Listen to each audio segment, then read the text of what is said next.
Hi there, viewers and gamers alike out there, and also novel gamers, because I do have some interest on it. So, welcome back for more of a winter's Daydream, and this is, how do I say, why not, April 29th is the second last day of Autism Awareness Month, for the entire month of April, so why not we continue to pick up from where we left off, in progress, shall we?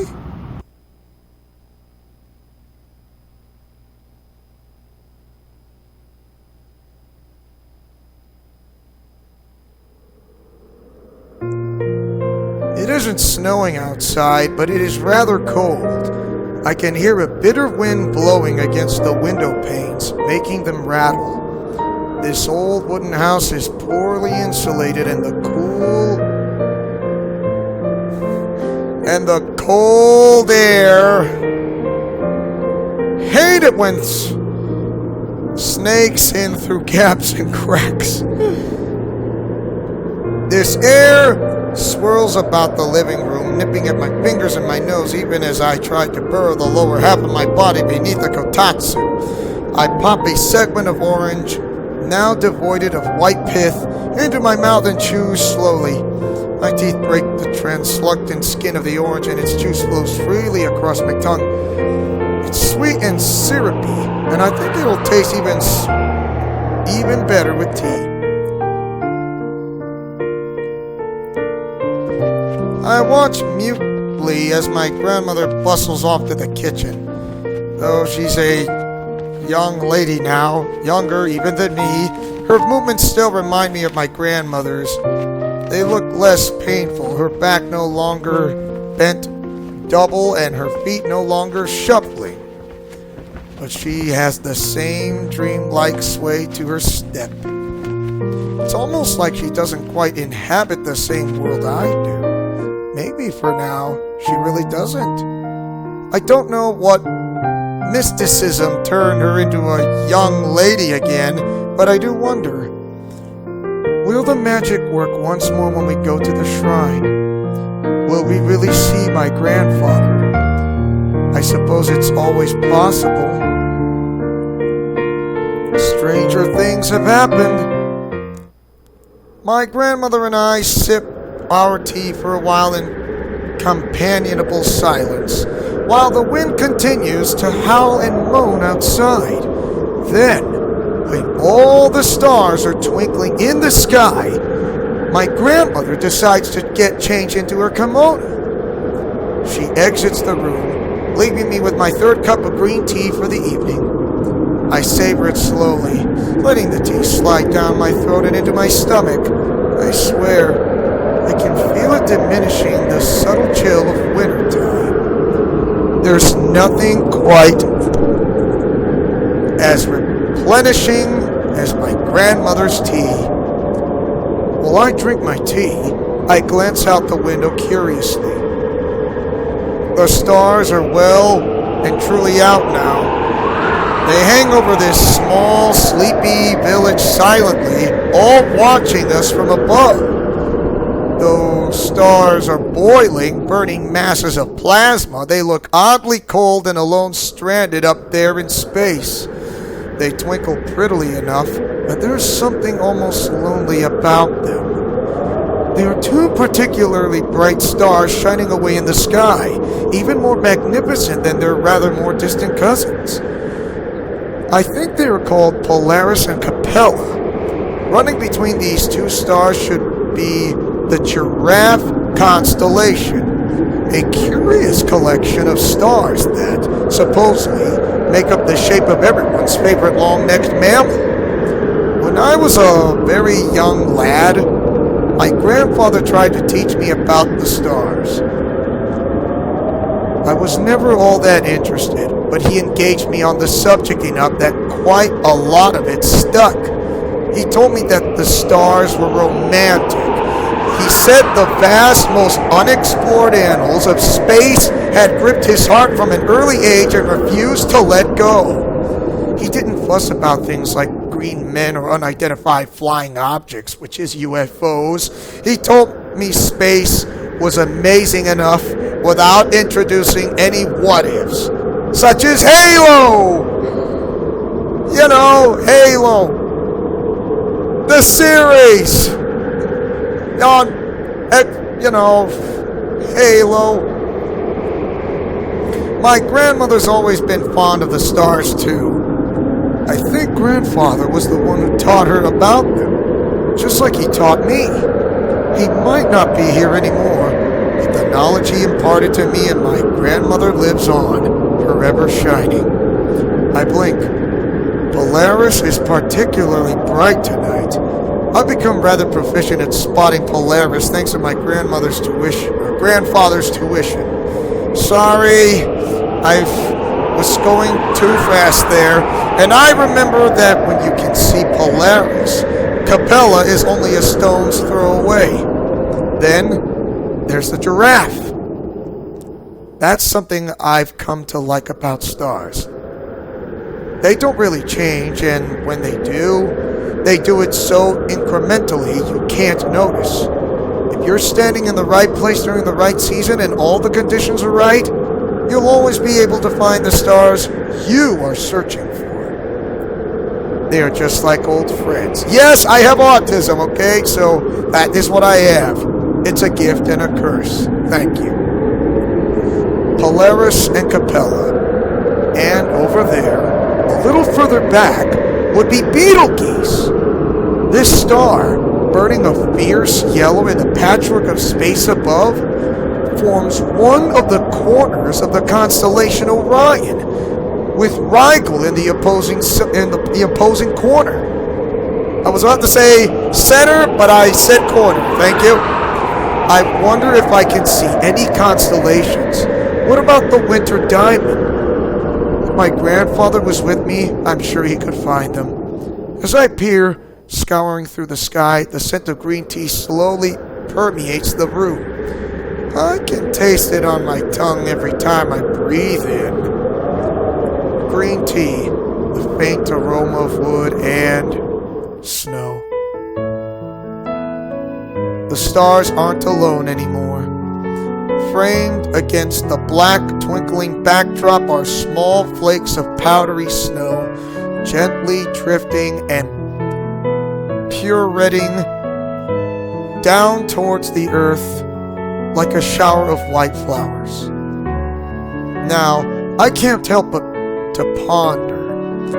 Was it snowing the day my grandmother met my grandfather?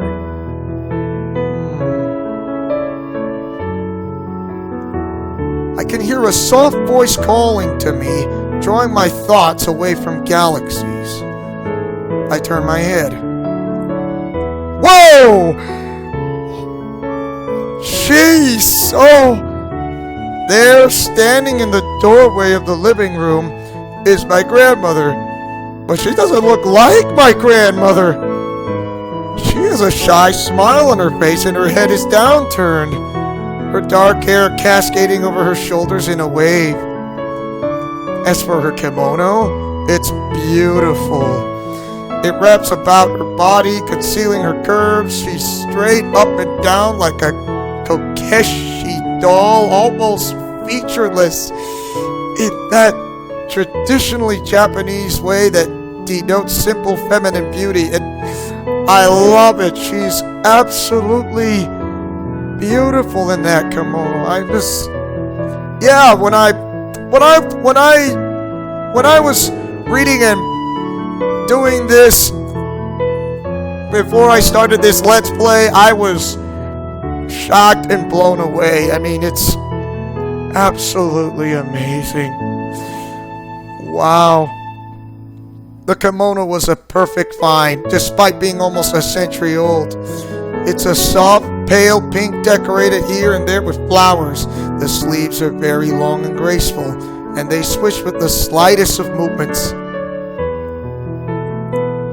What do I think? My grandmother looks at the tatami mats. If I didn't know any better, I assumed she was shy.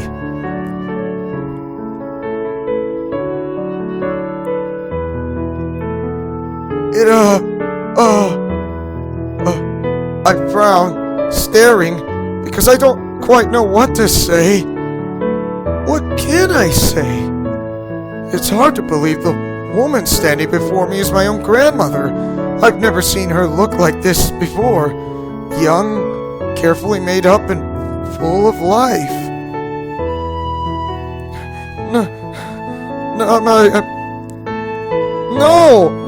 No, you don't. You.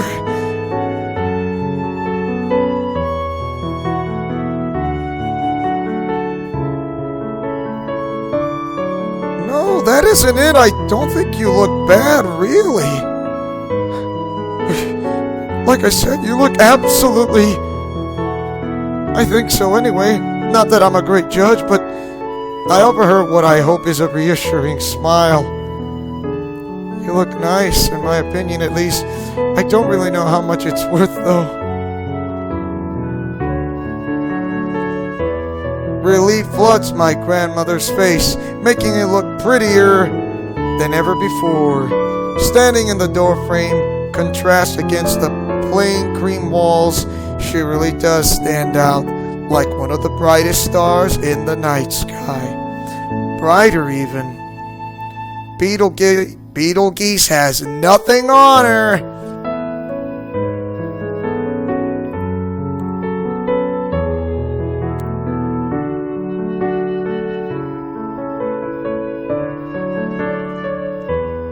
No way, you don't look a day over 16. Dermatologists everywhere are baffled. Just how did you get such a youthful physique?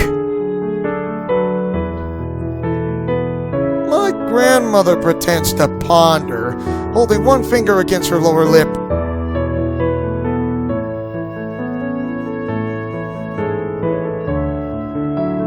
Wow, I can't imagine why, but if that is true, then I am mind blown.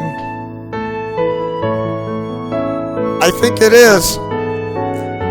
And a little bit of magic, of course.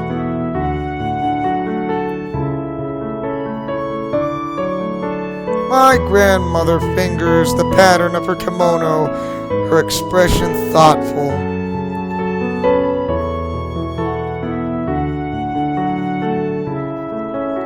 Like she was dressing for a funeral?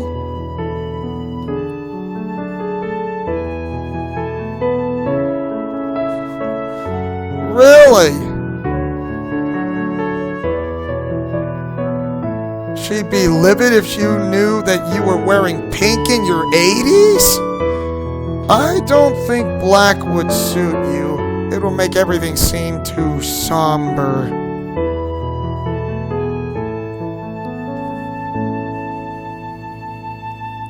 I'm sure that would make Grandpa happy. My grandmother casts a small glance at Grandfather's shrine. It looks strangely solemn tonight, though he's smiling warmly in his photograph. Maybe it's because of the cold. The dark sky makes everything seem gloomy.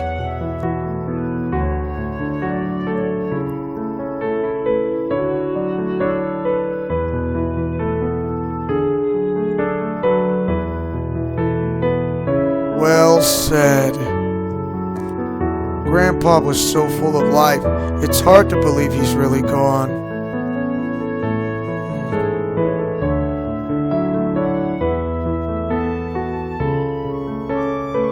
But here you are, and I've never seen you so radiant.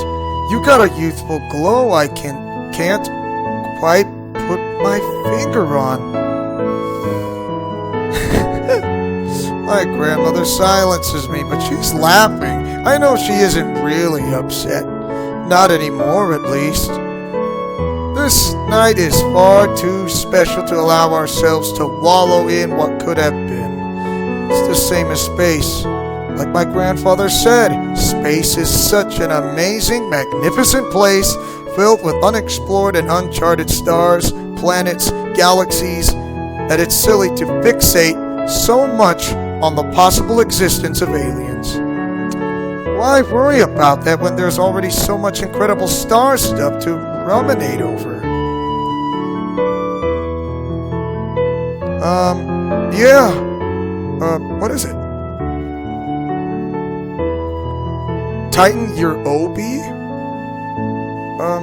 Or obi, yeah, why not? I look at my grandmother's complex clothes dubiously. I wouldn't know how.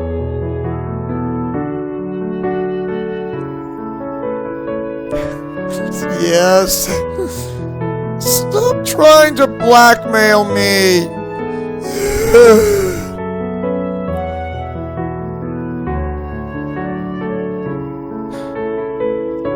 Well,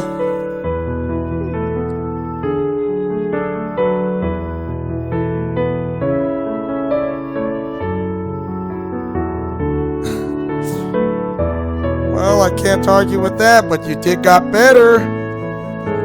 I'm not saying worse, better, not worse. Well, I can try to help, but don't expect miracles.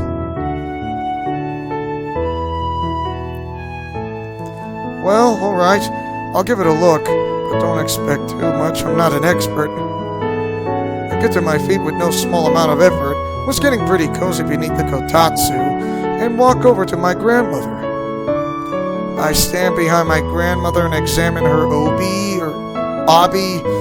Though there's a decorative ribbon at the front, the real abi or obi ties at the back in a typical box-shaped shape.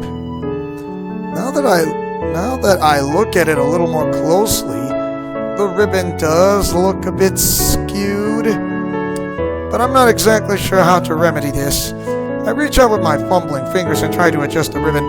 My hands, though deft and skillful, according to my mother, are ill equipped to deal with this challenge. Putting on a kimono really is difficult. It's an art form in and of itself, like painting. No wonder it took my grandmother so long to get ready. Is this why Otoko is so virulently opposed to the idea of wearing a kimono? Not only are they old-fashioned, but they're also fiddly. After a minute or so, however, I think I managed to tighten the obi a little. Plus, the ribbon is more or less centered now. It's by no means perfect, but I tried my best. I hope this is good enough. I'm afraid the whole thing will fall apart the moment my fingers leave the obi. But that, fortunately, is not the case. The length of fabric remains where it should, firm and immovable. My grandmother smiles happily and does a twirl, as though testing the strength of her newly tied obi.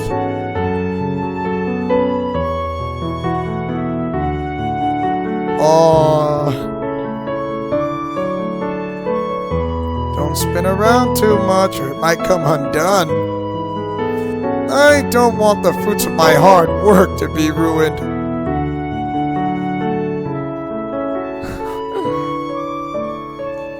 Well, thanks.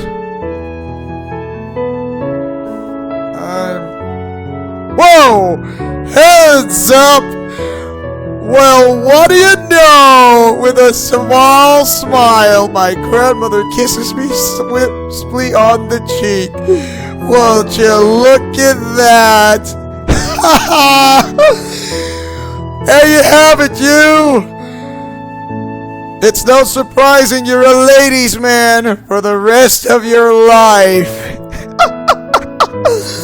Woo! Way to go, you! You make me proud.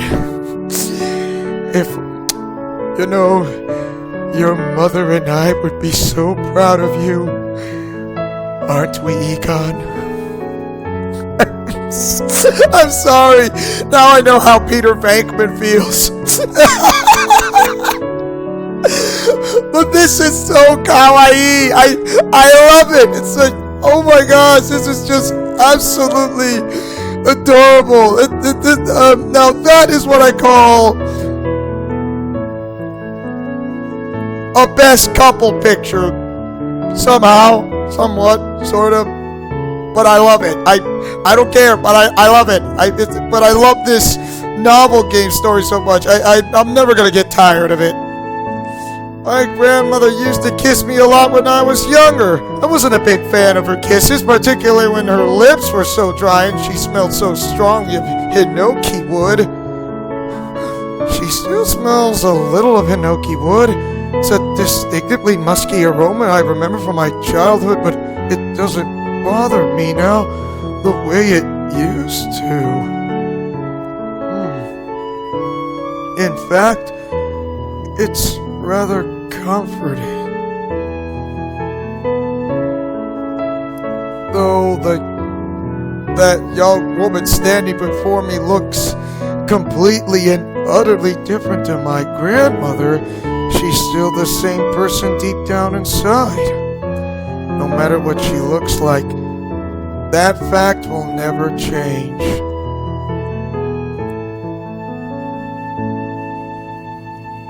My grandmother inclines her head towards the doorway.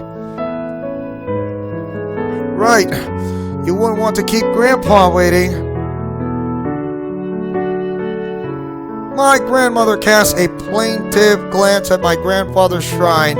When her eyes meet those of his in the portrait, she sighs softly. All sorts of incredible things have happened already. What's one more on the list? She pauses. Now that's more like it.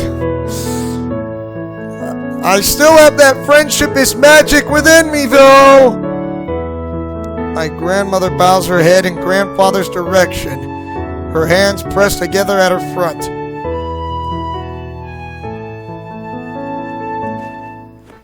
The walk to the shrine is relatively uneventful. It's still snowing, albeit gently, and the flakes land on my head and the tip of my nose. Some even catch in my eyelashes. When I move to wipe them away, the slightest brush from my warm fingertips makes them melt. Rivulets of cold water drip down my cheeks and forehead, but I pay them little heed. I feel underdressed compared to my grandmother, who's clad in her kimono and obi, with her little wooden geta clanking against the ground. But I don't really have anything to change into. I'm not the one to worry about fashion at the best of times.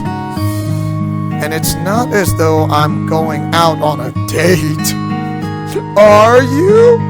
Not like my grandmother. It's almost like something from Cinderella, I find myself thinking, and not for the first time this strange, surreal day. If you look to your right, here we have the young little lady all dolled up to go to the ball, hopping to bump into her Prince Charming.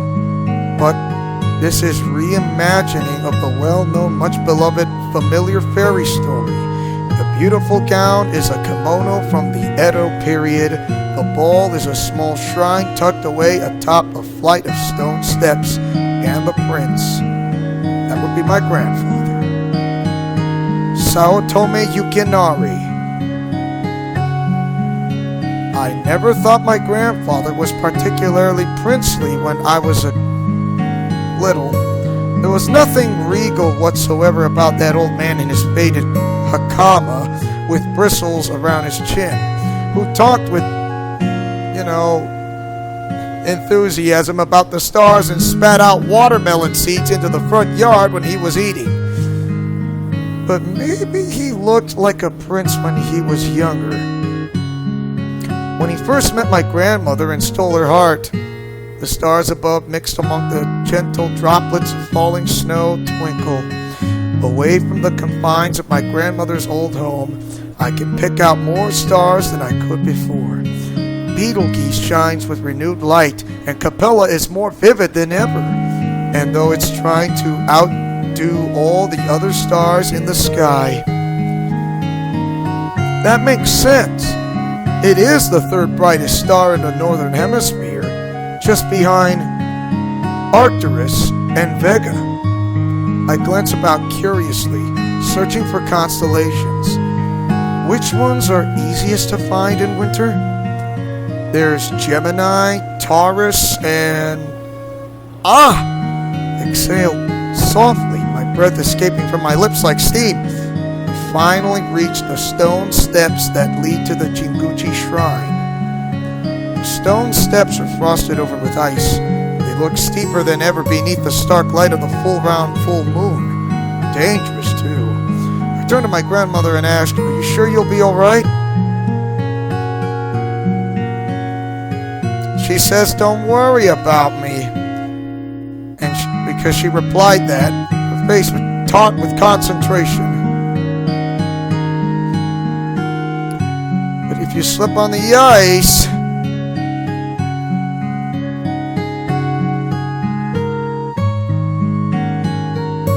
She's a strong lady. My grandmother laughs and flexes her non-existent muscles. The long, elegant sleeves of her kimono bunch up when she moves her arm, rolling back to her elbow to display a truly scandalous amount of bare skin. Wow! Her flesh looks even whiter than ever, like bone or fine china, against the backdrop of inky black sky.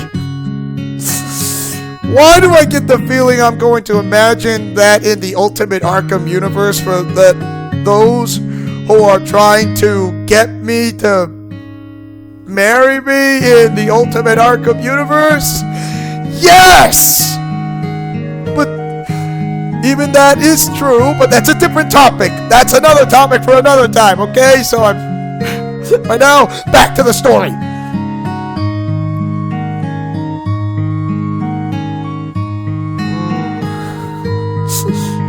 Really? I would say they look pretty awfully amazing. I'm sorry, this is just... But I love this story. I really do. And it's so wonderful. And the music sounds so great. It's just amazing. Did you fight with your mother often? Wow.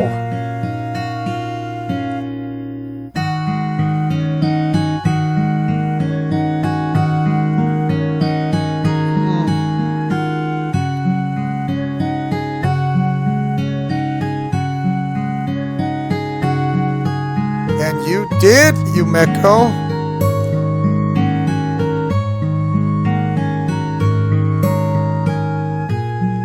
I glanced up at the stairs that led to the Jinguchi Shrine. I remember coming here with my grandparents and my parents when I was a small child. It was very hot.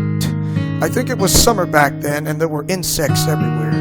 I got bitten half to death by mosquitoes and my face and back burned because I refused to wear sunscreen.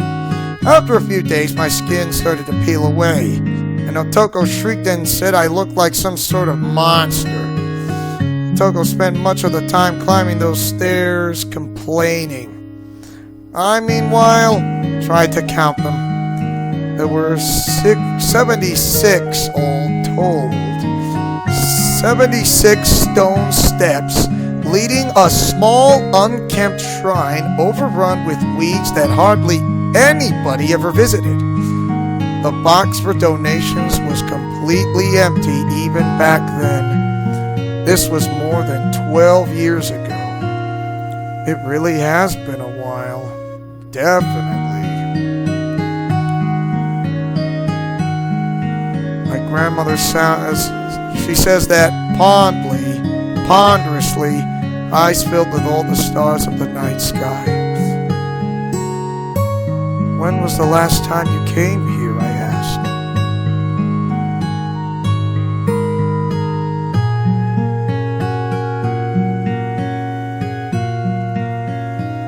My grandparents seemed to get very old very quickly after my 8th birthday. All of a sudden, my grandmother's back developed a hunch, and grandfather's legs got very stiff and heavy in the winter, and the two of them could no longer climb up all those stairs to their local shrine. But I should be alright now. Well, that's how my grandmother says, her eyes narrowing with determination. She has been blessed with this new body, and she intends to push it to its limits. Oh, yeah. Just don't push it too far. I wouldn't want you to hurt yourself. Spirits may have given my grandmother a new body. I don't know if they'd be able to put it back together again if she happened to slip and fall down all 76 of these stairs. She reassures me, smiling. I hope so. And keep on hoping. Hope is the strongest form of magic there is, and also friendship is magic. And with that, my grandmother places one foot encased snugly in her wooden sandals on the very first step.